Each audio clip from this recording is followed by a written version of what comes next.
Salt in a heavy rain, leaving behind the shadow of a man who bore my name. I felt the pull of a current that flows beneath the skin of time, tearing me away from the summit I spent a lifetime trying to climb. The gravity here has a secret that my bones are learning to keep.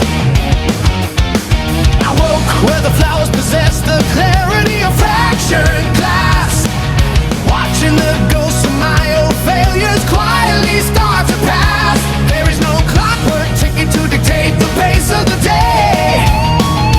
Every heavy stone I carried is simply floating away.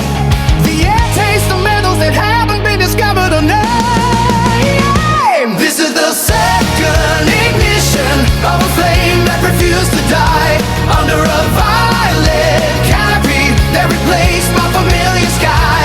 I am walking through the ruins of who I used to be, with the map of a stranger carved into the heart of me. The path to power is paved with the dust of 1,000 ends, where the line between the fallen and the risen finally bends.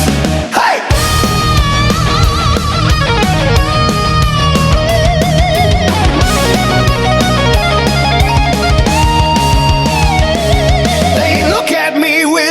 That hold the depth of ancient wells. I carry the silence of a man who has outlived his own spells.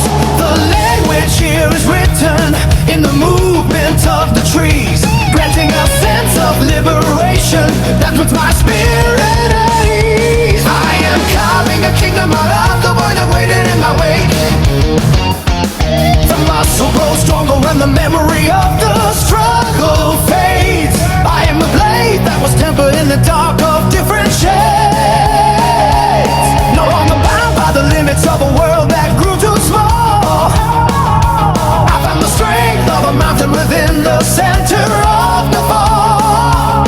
Every step I take rewrites the history of my tired soul. The horizon is shifting its colors to match the heat of my gaze, burning the bridges that anchored me to the spent and hollow days. I am the architect of a destiny that no longer needs a master, moving through the light of this existence, faster and faster. This is the second ignition of a flame that refused to die under a violet canopy that replaced my familiar sky. I am walking through the ruins of who I used to be, with a map of a stranger carved into the heart of me. Path to power is paved with the dust of 1,000 ends, where the line between the fallen and the risen finally bends.